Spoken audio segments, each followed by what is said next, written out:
ஹரே கிருஷ்ணா. ஓம் நமோ பகவதே வாசுதேவாய.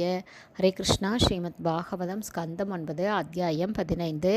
பகவானின் அவதாரமான மாவீரர் பரசுராமர் என்னும் தலைப்பில் பதம் 15. திருப்தம் க்ஷத்ரம் புவோபாரம் ஆப்ரமண்யம் அனீசசத் ரஜஸ்தமோ விருதம் அஹன் ஃபல்குனி அபி கிருதே அம்ஹசி. ஹரே கிருஷ்ணா. இதோட டிரான்ஸ்லேஷனும் பர்பட்டில் பாதி போன ஆடியோவில் பார்த்துருக்கோம்.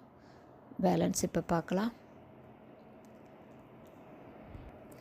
எனவே ஆளும் பிரிவு முன்பு ரஜோ மற்றும் தமோ குணங்களுக்கு இழிவடைந்த போது க்ஷத்ரிய ஆவேசம் கொண்ட பிராமணரான பரசுராமரை தலைமையாக கொண்ட பிராமணர்கள் தொடர்ந்து 21 முறை க்ஷத்ரிய வம்சத்தை அழித்தனர்.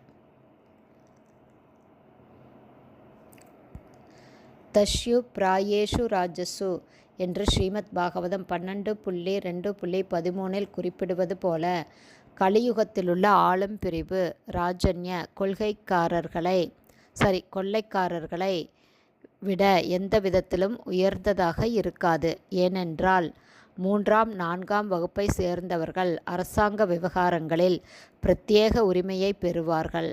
மத கொள்கைகளையும் பிராமண சட்டதிட்டங்களையும் புறக்கணிப்பவர்களான இவர்கள் கவலைப்படாமல் பிரஜைகளின் செல்வங்களை சூறையாடுவார்கள் என்பதில் சந்தேகமில்லை என்று ஸ்ரீமத் பாகவதம் 12ஆம் ஸ்கந்தம் 1ஆம் அத்தியாயம் 40வது பதம் கூறுவது போல ஆசம்ஸ்கிருதாக கிரியாஹீனா ரஜசா தமசா விருதாக பிரஜாஸ்தே பக்ஷி யிஷ்யந்தி மிலேச்சா ராஜன்ய ரூபின.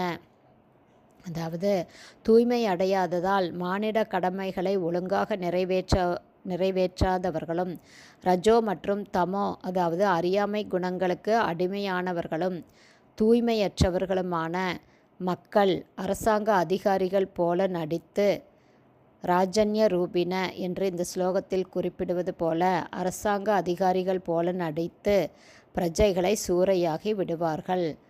பிராஜஸ்தே பக்ஷயிஷ்யந்தி என்று இந்த ஸ்லோகம் குறிப்பிடுகிறது.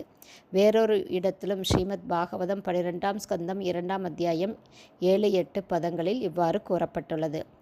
ஏவம் பிரஜாபீர் துஷ்டாபீர் ஆகீர்ணே க்ஷதி மண்டலே பிரம்மவிட் க்ஷத்ர சூத்ரானாம் யோ பலி பவிதா நிருபக பிரஜாஹி லுப்தை ராஜன்யைர் கிருணைர் தஷ்ய தர்மபிகி ஆச்சின்ன தார திரவினா யாஷ்யந்தி கிரி கானனம்.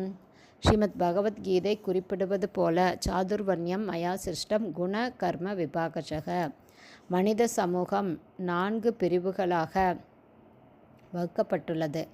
ஆனால் சமூக பிரிவுகளையும் அவற்றின் செயல்களையும் கருத்தில் கொள்ளாமல் இந்த முறை அசட்டை செய்யப்படுமானால் பிராமணர், க்ஷத்ரியர், வைஷ்யர் மற்றும் சூத்திரர் என்ற பெயரளவேயான இந்த பிரிவு முறை அர்த்தமற்றதாகிவிடும். இதன் பலனாக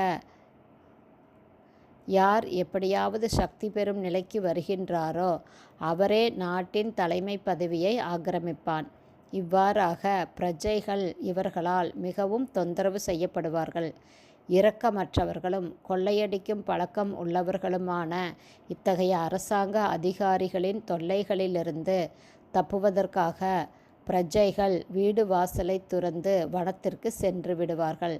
யாஷ்யந்தி கிரிகானனம். எனவே பகவானின் ஒளி அவதாரமாக தோன்றியுள்ள கிருஷ்ண பக்தி இயக்கத்தை ஹரே கிருஷ்ண இயக்கத்தை பொதுமக்கள் ஏற்றுக்கொள்ள முன்வர வேண்டும். கலிகாலே நாமரூபே கிருஷ்ண அவதார. பரமபுருஷரான ஸ்ரீ கிருஷ்ணர் இந்த கலியுகத்தில் அவரது புனித நாமமாக அவதரித்துள்ளார். எனவே பொதுமக்கள் கிருஷ்ண உணர்வுடையவர்களாக மாறும்போது நல்ல அரசாங்கத்தையும் நல்ல சமூகத்தையும் பக்குவமான வாழ்வையும் மற்றும் பௌதீக பந்தத்திலிருந்து விடுதலையையும் எதிர்பார்க்க முடியும். ஹரே கிருஷ்ணா. ஸ்ரீமத் பாகவதம் ஸ்கந்தம் 9 அத்தியாயம் 15 பகவானின் அவதாரமான மாவீரர் பரசுராமர் என்னும் தலைப்பில் பதம் 15 ஸ்ரீல பக்திவேதாந்த சுவாமி பிரபுபாதாவின் விளக்க உரை இத்துடன் நிறைவடைந்தது. ஹரி போல்.